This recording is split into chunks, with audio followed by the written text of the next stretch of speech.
ഹരേ ഹരേ ഹരേ കൃഷ്ണ കൃഷ്ണ കൃഷ്ണ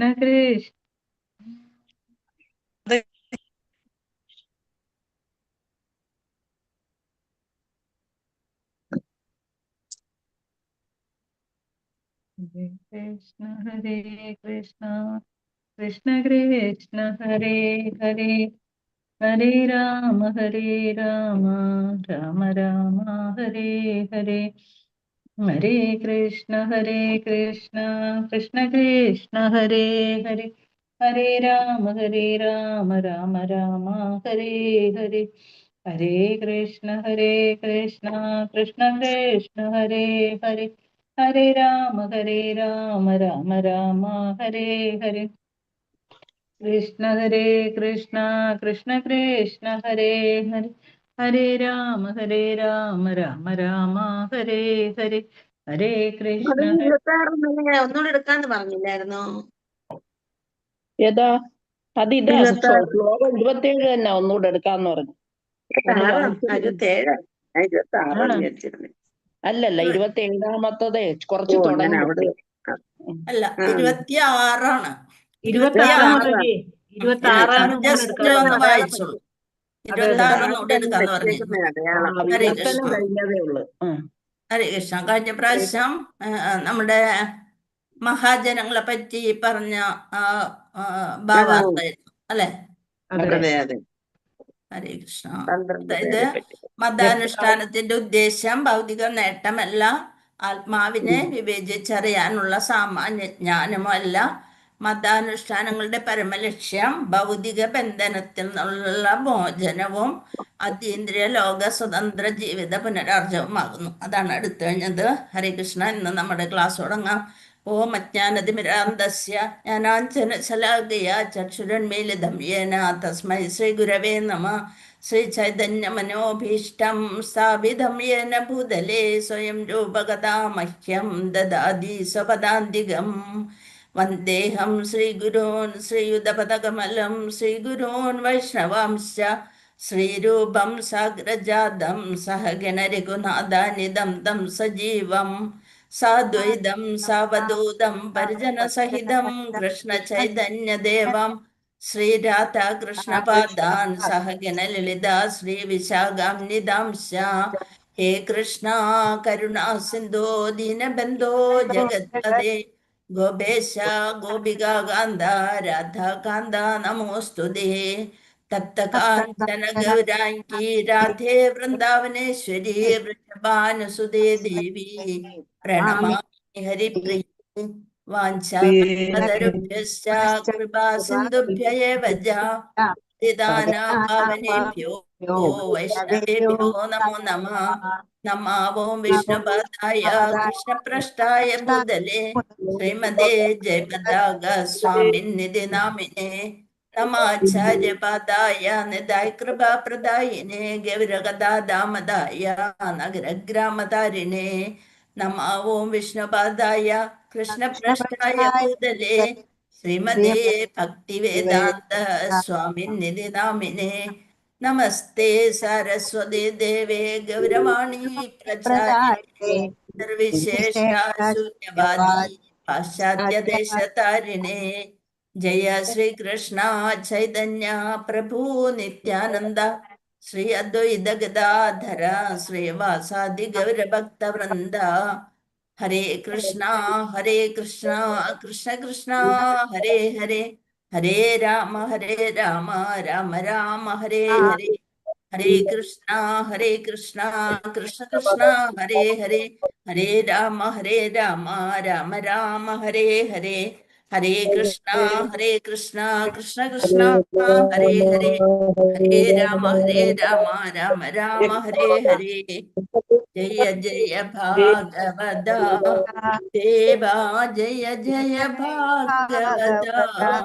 ജയ ജയ രാധാ കൃഷ്ണ സ്വരൂപ ജയ ജയ ഭാഗവത. ദേവാ ജയ ജയ ഭാഗവത.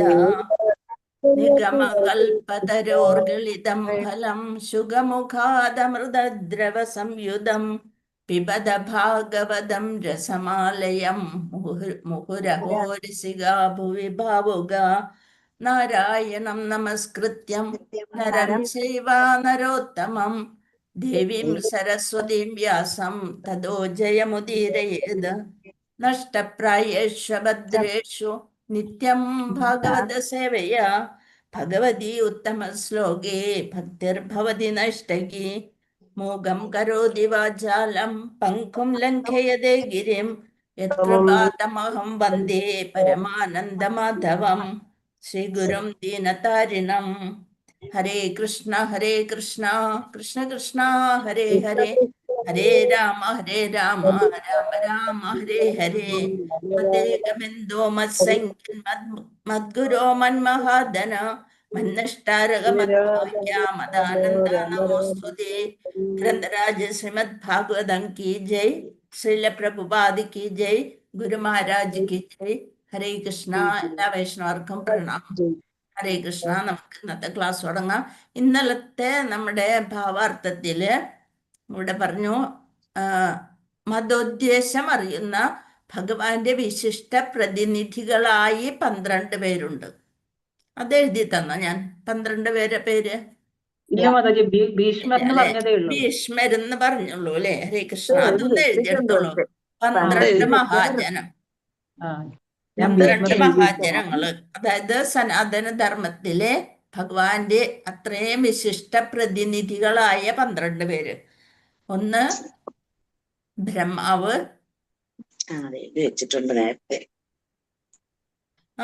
ഇതില് ഭഗവത്ഗീതയിലൊക്കെ നമ്മൾ എഴുതി വെച്ചിട്ടുണ്ട്. അതിപ്പോ കാണാൻ പറ്റില്ല എവിടെയാണോ. ബ്രഹ്മാവ് എഴുതിക്കോളൂ.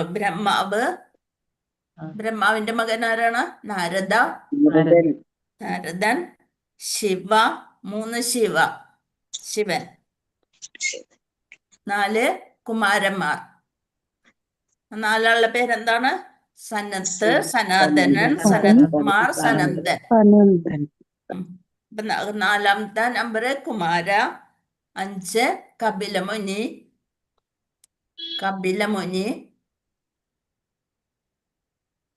6 സ്വയംഭുവ മനു.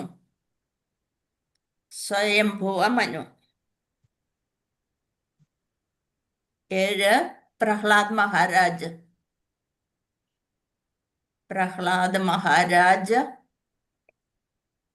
8 സീതാദേവിയുടെ അച്ഛനാരാ? ജനക മഹാരാജ്. 9 ഭീഷ്മ. 10 ബലി മഹാരാജ്. 11 ശുകദേവ് ഗോസ്വാമി. 12 യമരാജ്. ഇതാണ് 12 മഹാജൻ. ഭഗവാന് അതീന്ദ്രിയ സേവനം സമർപ്പിക്കുന്നവരാണ് അതില്. വൈഷ്ണവരില് ഏറ്റവും പ്രധാനിയാണ് മാതാജി. 10ാമത്തെ എന്ന് പറയുവോ? 10ാമത്തെ ബലി മഹാരാജ്. ആരാ? ബലി മഹാരാജ്. 12ാമത്തെ ഒന്ന് പറഞ്ഞു മാതാജി. ഒരു പ്രാവശ്യം കൂടി പറയാം. എല്ലാരും മ്യൂട്ട് ചെയ്ത് വെക്കാം. 1 ബ്രഹ്മാവ്, നാരദ, ശിവ, കുമാരന്മാർ. അതിന് കുമാര എന്ന് പറയുള്ളൂ. കുമാരന്മാർ കുഴപ്പമില്ല. കപിലമുനി, സ്വയംഭുവ മനു. 7 പ്രഹ്ലാദ് മഹാരാജ്. 8 ജനക മഹാരാജ്. 9 ഭീഷ്മർ. 10 ബലി മഹാരാജ്. 11 ശുകദേവ് ഗോസ്വാമി. 12 യമരാജ്. ഹരേഷ് മാതാജി, പ്രഹ്ലാദൻ കഴിഞ്ഞിട്ടെന്ന് പറഞ്ഞ മാതാജി. ജനക മഹാരാജാവ്. ജനക മഹാരാജ്. 4ാമത്തെ കുമാരന്മാരോട് പറഞ്ഞു. സനൽകുമാരൻ കുമാരന്മാര് ഒന്ന് സനത്ത്, ഒന്ന് സനത്ത്, സനാതൻ, സനത് കുമാർ, സനന്ദൻ. സനന്ദൻ 4 പേര്. ഹരേ കൃഷ്ണ. അത് കഴിഞ്ഞു. അടുത്ത ശ്ലോകം 26 നമ്മൾ വായിച്ചതാണ്. എന്നാലും ഒന്നുകൂടി നോക്കാം. ഓം നമോ ഭഗവതേ വാസുദേവായ മുമുക്ഷവോ ഘോരരൂപാൻ ഹിത്വാ ഭൂതപദീനഥ നാരായണ കലാശാന്ത ഭജന്തി ഹ്യനസൂയവ. മുമുക്ഷവോ ഘോരരൂപാൻ ഹിത്വാ ഭൂതപദീനഥ നാരായണ കലാശാന്ത ഭജന്തി ഹ്യനസൂയവ. എന്നല്ല പറഞ്ഞാണ് മുമുക്ഷവ, മോക്ഷം ആഗ്രഹിക്കുന്നവർ, മുമുക്ഷുക്കൾ, ഘോരമായ രൂപാൻ, അപ്രകാരമുള്ള രൂപങ്ങൾ, ഹിത്വ തിരസ്കരിച്ചിട്ട് അല്ലെ നിരാകരിച്ചിട്ട്, ഭൂതപദീൻ ദേവന്മാർ, അദാഹ ഇക്കാരണത്താൽ, നാരായണ പരമദിവ്യോത്തമ പുരുഷൻ, കലാഹ പൂർണ്ണാംശങ്ങള്, ശാന്താഹ സമ്പൂർണമായ ഭജന്തി ആരാധിക്കുന്നു, ഹി നിശ്ചയമായും, അനസൂയവ അസൂയ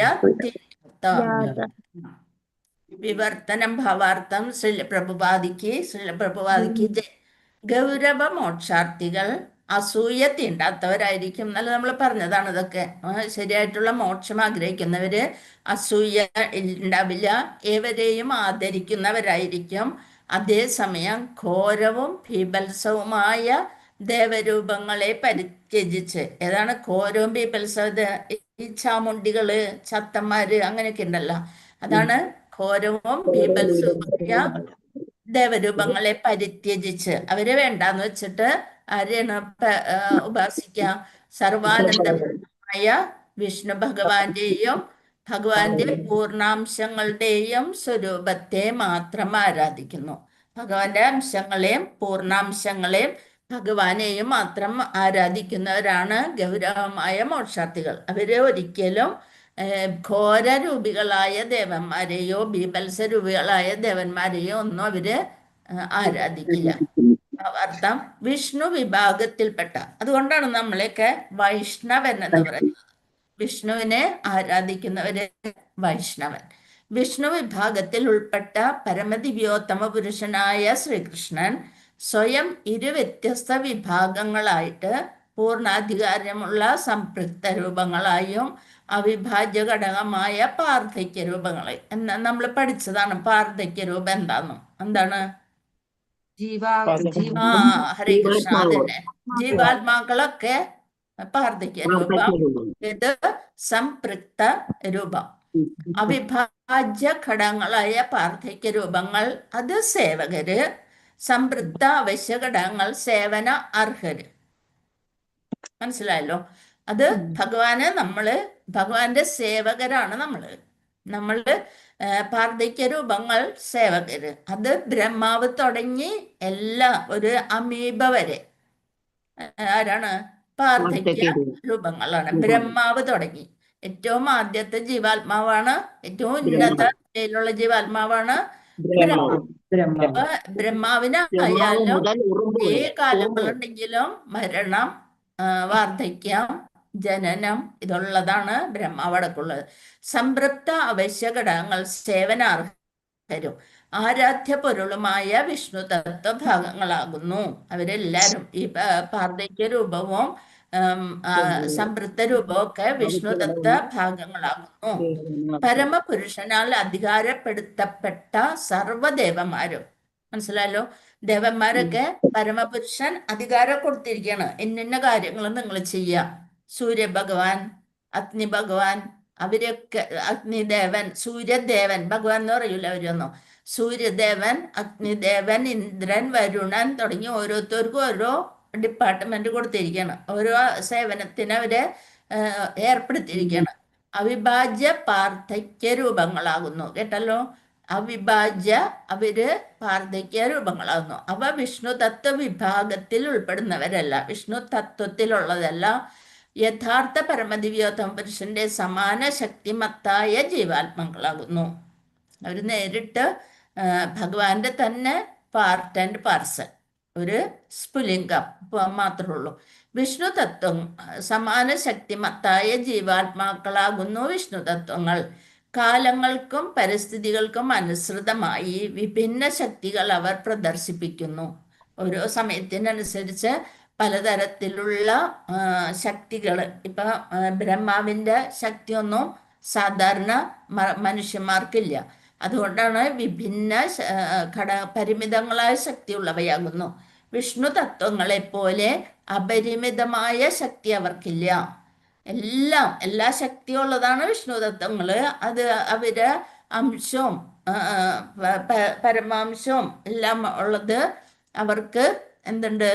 അപരിമിതമായ, അളവിനേക്കാളും അധികമായിട്ടുള്ളത് ശക്തിയുണ്ട്.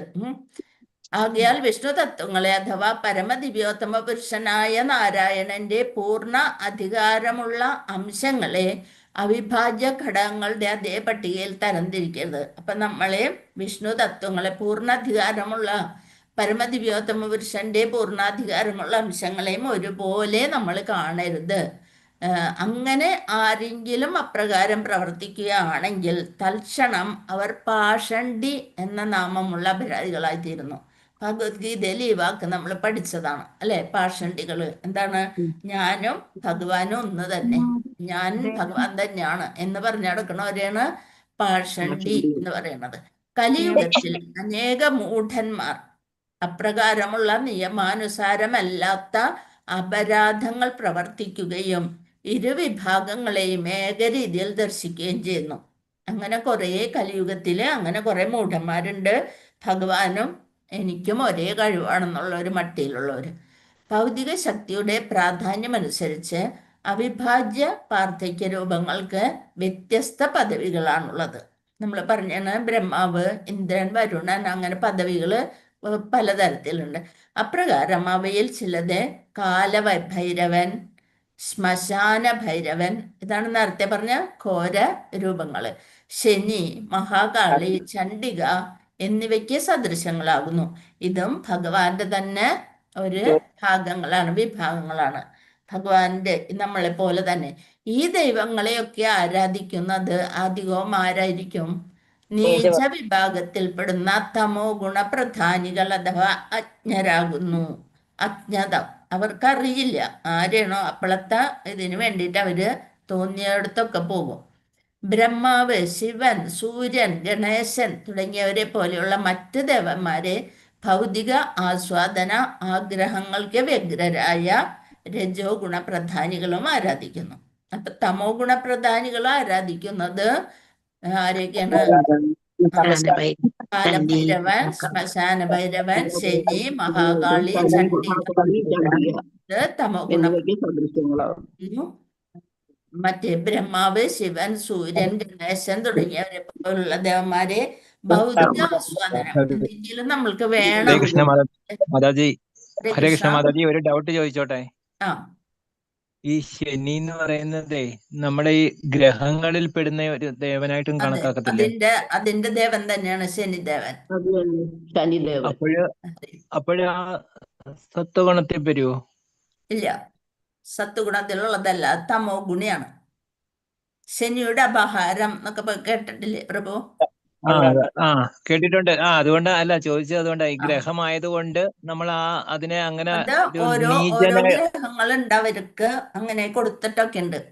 ഇപ്പൊ ബ്രഹ്മാവ് സത്യലോകത്തൊക്കെ ഇരിക്കുന്ന പോലെ അങ്ങനെ ഓരോ ഗ്രഹങ്ങൾ അതൊക്കെ ഉണ്ട്. ഹരേ കൃഷ്ണ. ഹരേ കൃഷ്ണ. ഹരേ കൃഷ്ണ പ്രഭു. എന്നിങ്ങനെ അസംഖ്യം മറ്റ് ദേവന്മാരെ ഭൗതിക ആസ്വാദന ആഗ്രഹങ്ങൾക്ക് വ്യഗ്രരായ, അവർക്ക് ഭൗതികമായിട്ട് ആഗ്രഹങ്ങൾ നടക്കണം എന്നുള്ള രജോ ഗുണപ്രധാനികളും ആരാധിക്കുന്നു. എന്നാൽ സത്വഗുണത്തിൽ അവസ്ഥിതരായവർ ദാമോദരൻ, വാമനൻ, ഗോവിന്ദൻ, അധോക്ഷജൻ എന്നിങ്ങനെ അസംഖ്യം നാമരൂപങ്ങളെ വിഷ്ണു തത്വങ്ങളെ ആരാധിക്കുന്നു. സത്വഗുണപ്രധാനികള് വൈഷ്ണവരാണ്. വിഷ്ണു തത്വങ്ങളെ, അതായത് വിഷ്ണുവിന്റെ അംശങ്ങളെ, പൂർണ്ണാംശങ്ങളും അതിനേക്കാളും ഇതായിട്ടുള്ള അംശാംശങ്ങളെ ഒക്കെ ആരാധിക്കുന്നവരാണ് സത്വഗുണികൾ. സാലഗ്രാമശിലയാൽ സന്നിഹിതമായിരിക്കുന്ന വിഷ്ണു തത്വത്തെ യോഗ്യരായ ബ്രാഹ്മണർ ആരാധിക്കുന്നു. സാലഗ്രാമശിലയാൽ സന്നിഹിതമായിരിക്കുന്നു ആ ശിലകള് ഇരിക്കുന്ന വിഷ്ണു തത്വത്തെ യോഗ്യരായ, അത് ആരാധിക്കാൻ കഴിവുള്ള ബ്രാഹ്മണരെ ആരാധിക്കുന്നു. ചില ഉന്നത ജാതിക്കാർ, ക്ഷത്രിയർ, വൈശ്യർ തുടങ്ങിയവരും സാധാരണയായി വിഷ്ണു തത്വത്തെ പൂജിക്കുന്നു. എന്ന് വെച്ച് നമ്മൾ പറഞ്ഞിട്ടുണ്ട്, കുലം നോക്കിയിട്ടല്ല സത്വഗുണത്തിലുള്ളവർ വരിക അല്ലെ. അപ്പോ ക്ഷത്രിയരും സത്വഗുണത്തിൽ വരാം, വിഷ്ണു തത്വത്തെ ആരാധിക്കാം. വൈശ്യരും വരാം. അപ്പൊ എല്ലാ വൈശ്യരും തമോ ഗുണികളാണ്. എല്ലാവരും ക്ഷത്രിയരെല്ലാം രജോ ഗുണികളാണ്. അങ്ങനെ നമുക്ക് പറയാൻ പറ്റൂല. ഗുണകർമ്മ വിഭാഗശ എന്നാണ് പറയുക. സത്വഗുണത്തിൽ അധിഷ്ഠിതമായ ശ്രേഷ്ഠ ബ്രാഹ്മണർക്ക് മറ്റ് ആരാധനാ സമ്പ്രദായങ്ങളോടൊന്നും അവർക്ക് വിദ്വേഷമൊന്നുമില്ല. എന്നുവെച്ചാൽ അവർക്ക് അറിയാം എന്താണ് സംഭവം എന്ന്. മറ്റ് ദേവന്മാരും കാലഭൈരവൻ അഥവാ മഹാകാളിയെ പോലെ ഘോര രൂപങ്ങളാണെങ്കിലും അവർക്ക് എല്ലാവിധ ബഹുമാനങ്ങളും ഉണ്ട്. ഇപ്പൊ ഒരു വൈഷ്ണവം വന്നു കഴിഞ്ഞാൽ ഒരു ദേവീക്ഷേത്രത്തിൽ വന്നാലും അവരവിടെ സാഷ്ടാംഗം പ്രണമിക്കും. അവർക്ക് അങ്ങനെ മാറി നിൽക്കണം. ഇപ്പൊ നമുക്കായാലും നമ്മുടെ കുലദേവതയും നമ്മുടേതായ ഒരു തറവാട്ട് അമ്പലവും ഒക്കെ ഉണ്ടാവും അല്ലെ. അയ്യോ ഞങ്ങൾ അവിടെ ഒന്നും പോവില്ല എന്ന് പറഞ്ഞ് നമ്മൾ മാറി നിൽക്കാൻ പാടില്ല. അങ്ങനെയാണെങ്കിൽ നമ്മൾക്ക് ഈ ശാസ്ത്രങ്ങളൊന്നും പ്രചരിപ്പിക്കാനേ പറ്റില്ല അല്ലെ. നമ്മൾ എന്ത് ചെയ്യണം, അവർക്ക് ഈ ശാസ്ത്രങ്ങളൊക്കെ പറഞ്ഞു കൊടുത്ത് അവർക്ക് മനസ്സിലാക്കിക്കണം അല്ലെ. ഏറ്റവും ടോപ്പ് ആരെയാണ് ശരിക്കും പ്രാർത്ഥിക്കേണ്ടത് അല്ലെ പൂജിക്കേണ്ടത്. നമ്മൾ എല്ലാ അമ്പലത്തിലും പോകാൻ വേണം. പക്ഷെ അവിടെ ചെന്നിട്ട് നമ്മൾ പ്രാർത്ഥിക്കേണ്ടത് എന്താണ്? അവരൊക്കെ ഭഗവാന്റെ അവയവങ്ങളാണ് അല്ലെ, ഓരോ ഭാഗങ്ങളാണ്. അപ്പൊ അവരോട് പറയണം ഞങ്ങൾക്ക് കൃഷ്ണഭക്തി നൽകണമേ എന്ന് പ്രാർത്ഥിക്കണം. ഹരേ കൃഷ്ണ. അപ്പോ ബീഭത്സവും ആകർഷകവുമായ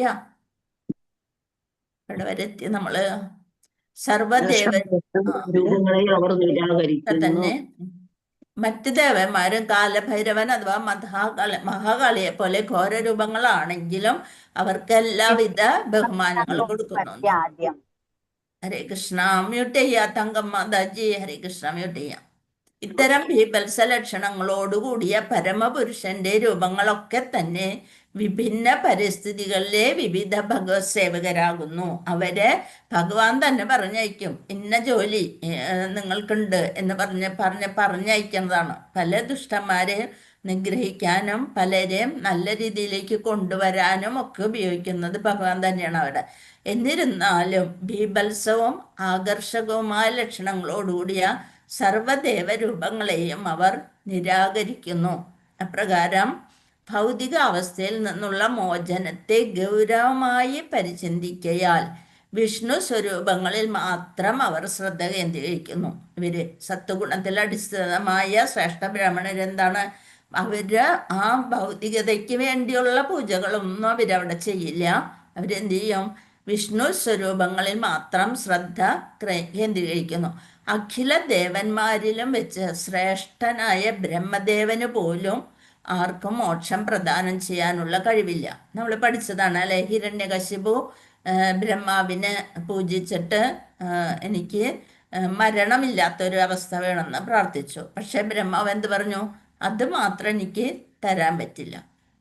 അത് തരാൻ പറ്റില്ല, വേറെ എന്തെങ്കിലും എന്ത് വരം വേണമെങ്കിലും തരാം എന്ന് പറഞ്ഞതാണ്. അപ്പൊ അഖില ദേവന്മാരിലും വെച്ച്, എല്ലാ ദേവന്മാരിലും വെച്ച് ശ്രേഷ്ഠനാണ് ബ്രഹ്മദേവൻ. അദ്ദേഹത്തിന് പോലും ആർക്കും മോക്ഷം പ്രദാനം ചെയ്യാനുള്ള കഴിവില്ല. അമരത്വത്തിനായി ഹിരണ്യകശിപു കഠിനമായ തപശ്ചര്യകൾ അനുഷ്ഠിച്ചു. എന്നാൽ അദ്ദേഹത്തിന്റെ ആരാധ്യദേവനായ ബ്രഹ്മദേവന് അപ്രകാരമുള്ള അനുഗ്രഹം നൽകി ഹിരണ്യകശിപുവിനെ തൃപ്തനാക്കാൻ സാധ്യമായില്ല.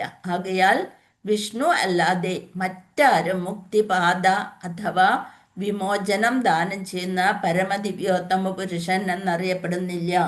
ഭഗവാന് മാത്രമാണ് അങ്ങനെ ചെയ്യാനായിട്ടുള്ള കഴിവുള്ളത്. ഭൗതിക ലോകത്തിലെ മറ്റ് ജീവാത്മാക്കളെ പോലെ ദേവന്മാർക്കും ഭൗതിക ലോകം ഉന്മൂലനം ചെയ്യപ്പെടുമ്പോൾ സർവനാശം സംഭവിക്കുന്നു. ഭൗതിക ലോകം ഫുള്ള് പോയി കഴിയുമ്പോൾ ഈ എല്ലാവരും പോകും. പിന്നെയാണ് അവസാനം ഗർഭോദശായ വിഷ്ണുവിൻ്റെ നാഭിയിൽ നിന്ന് വരുന്ന താമരയിൽ ബ്രഹ്മദേവൻ വരുന്നത്, ഭഗവാൻ തന്നെ സൃഷ്ടിക്കണത്. എല്ലാം ഭഗവാനിൽ തന്നെ ചെന്ന് ചേരും. ഹരേ കൃഷ്ണ. അപ്പോൾ ഉന്മൂലനം സർവനാശം സംഭവിക്കുന്നു. അവർ സ്വയം മോക്ഷപ്രാപ്തി നേടാൻ കഴിവില്ലാത്തവരാകുന്നു.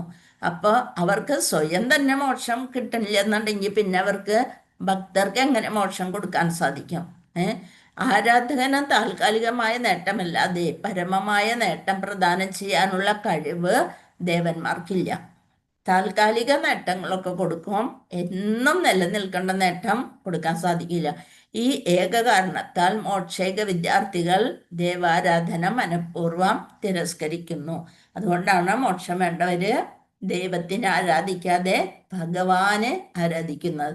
എന്ന് വരികിലും അവർക്കാർക്കും തന്നെ മറ്റ് ദേവന്മാരോട് യാതൊരു അനാദരവുമില്ല. അവരൊന്നും നമ്മൾ അനാദരിക്കാൻ പാടില്ല. നിങ്ങൾ അവിടെ ശിവന്റെ അമ്പലത്തിൽ പോണതല്ലേ, ഞങ്ങൾ ഇങ്ങനല്ലേ, അങ്ങനെ ഇങ്ങനെയെന്നും പറയും നമ്മൾക്ക് ആരെയും വേർതിരിച്ച് നിർത്താൻ പാടില്ല. ഹരേ കൃഷ്ണ.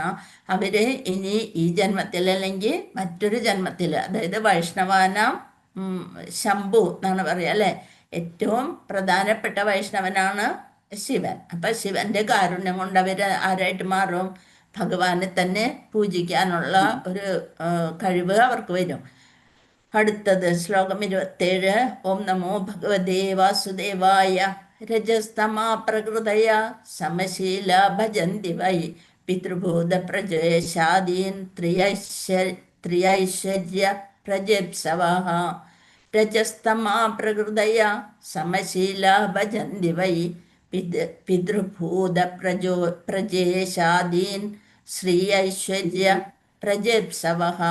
നമുക്ക് മീനിങ് ഒന്ന് നോക്കാം. രജഃ രജോ ഗുണം, തമഃ തമോ ഗുണം, പ്രകൃതയ ആ മനസ്ഥിതിയുള്ള, സമശീലാഹ ഒരേ വിഭാഗത്തിലുള്ള, ഭജന്തി ആരാധിക്കുന്നു, വൈ നിശ്ചയമായും,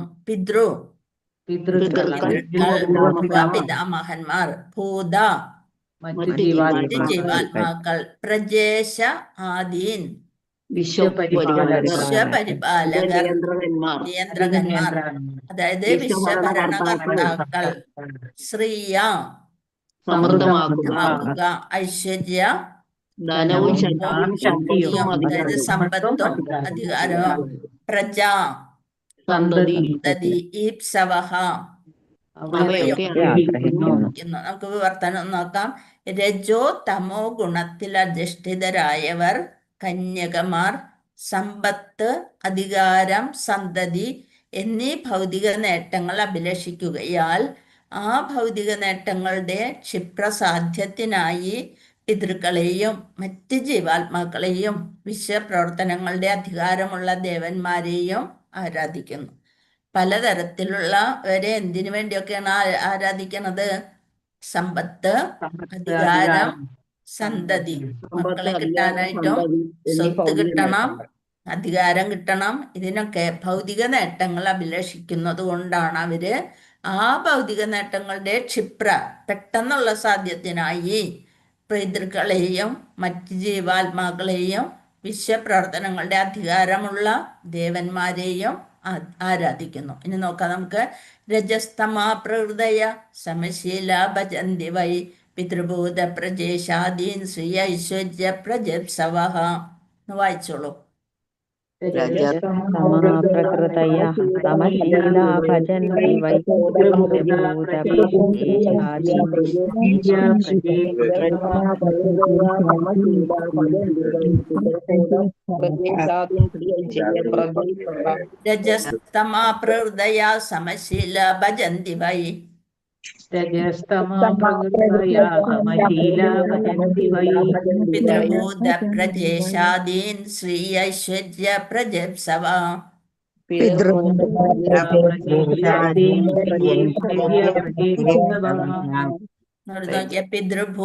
പ്രജേശാദീൻ ശ്രീ ഐശ്വര്യ പ്രജപ്സവഃ.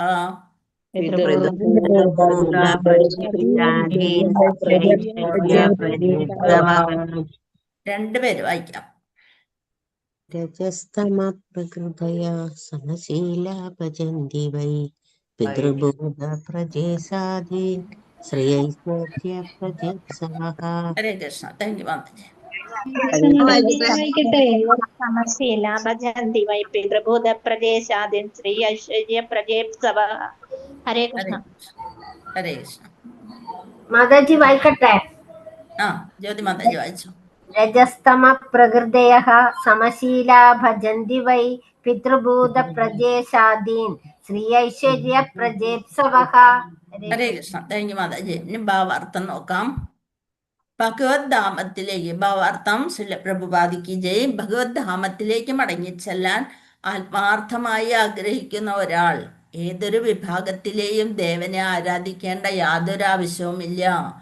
ഭൗതിക ആസക്തികളെ ഭ്രാന്തമായ ആവേശമുള്ളവർ അല്പജ്ഞാനികളായവരെ ഉദ്ദേശിച്ചുള്ള താൽക്കാലിക നേട്ടത്തിനായി വ്യത്യസ്ത ദേവന്മാരെ ആരാധിക്കുന്നെന്ന് ഭഗവത്ഗീത 7:20 23 സുവ്യക്തമായി പ്രസ്താവിച്ചിരിക്കുന്നു.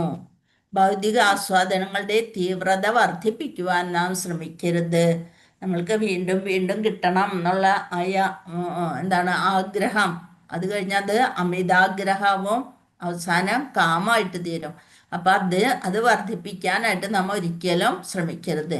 ജീവിതത്തിൻ്റെ അത്യന്താപേക്ഷിതമായ ആവശ്യത്തോളം മാത്രമേ ഭൗതിക ആനന്ദങ്ങളെ സ്വീകരിക്കാവൂ. നമുക്ക് ഈ ജീവിതം മുമ്പോട്ട് കൊണ്ടുപോകണം എന്നുള്ളൊരു കാര്യത്തിന് വേണ്ടി ഭഗവാനോട് ചോദിക്കാം. നമുക്ക് ഭഗവാൻ അത് എന്തായാലും തരും. ഭൗതിക ആനന്ദങ്ങളെ സ്വീകരിക്കുക. അതിനേക്കാൾ അധികമായോ കുറവായോ ഭൗതിക ആനന്ദങ്ങളെ നമ്മൾ ഒരിക്കലും സ്വീകരിക്കരുത്. ഭൗതിക ആനന്ദങ്ങളെ അതിരേകമായി സ്വീകരിക്കുക എന്നാൽ ഭൗതിക അസ്തിത്വത്തിലെ ക്ലേശങ്ങളിൽ അധികതരമായി ബന്ധനസ്ഥനാകുക എന്നർത്ഥം. വീണ്ടും നമ്മൾ ത്രിഗുണങ്ങളിൽ പെട്ടുപോകും. ആ കെട്ടഴിക്കാനായിട്ട് ബുദ്ധിമുട്ടായിരിക്കും. ഒരു ജോലി വേണമെന്ന് വിചാരിക്കും, പിന്നെ നമ്മൾ വിചാരിക്കും അത് വേണ്ട, അതിൻ്റെ ലെവൽ ഇത് വേണം, അങ്ങനെ പോയി കഴിഞ്ഞാൽ നമ്മൾ അതിൻ്റെ പിറകെ തന്നെ. അതേപോലെ ഒരു വീട്, ഒരു പറമ്പ്, അതൊക്കെ കഴിഞ്ഞ് നമ്മൾ പിന്നെയും ഓരോന്നിലേക്ക് പോയിക്കൊണ്ടേയിരിക്കും. ഹരേ കൃഷ്ണ. അധികം ധനം, അധികം യുവതികൾ, മിഥ്യാഭിജാത ഭരണം എന്നിവ ഭൗതിക രോഗഗ്രസ്തനായ ഒരാളുടെ ചുരുക്കം ചില അനർത്ഥങ്ങളാണ്. ഒരു ഭാര്യ കൊണ്ടൊന്നും തൃപ്തിപ്പെടാണ്ട് പല ഭാര്യമാർ വേണം, പല പെണ്ണുങ്ങൾ വേണം, അങ്ങനെയൊക്കെ തോടിക്കണം. അതുപോലെ തന്നെ സ്ത്രീകളായാലും പല പുരുഷന്മാരുടെ കൂടെ പോണത്, അങ്ങനെയൊക്കെ അതെല്ലാം നമ്മൾക്ക് അവസാനം കുരുക്കായിരിക്കും. അധികം ധനം, അധികം യുവതികൾ, മിഥ്യാഭിജാത ഭരണം എന്നിവ ഭൗതിക രോഗഗ്രസ്തൻ, അവരെ രോഗികൾ എന്നാണ് ശരിക്കും പറയുക. രോഗഗ്രസ്തനായ ഒരാളുടെ ചുരുക്കം ചില അനർത്ഥങ്ങളാണ്. വിഷ്ണു ആരാധനയിലൂടെ ഒരാൾ ഈ ജീവിതത്തിലും മരണാനന്തര ജീവിതത്തിലും നേട്ടമുണ്ടാക്കുന്നു. ഇങ്ങനെ കുറച്ച് സ്വഭാവങ്ങളുള്ളവര് അതിൽ നിന്ന് രക്ഷപ്പെടാനായിട്ട് അവർക്ക് വളരെ ബുദ്ധിമുട്ടായിരിക്കും. പക്ഷെ എന്തിൽ വരണം?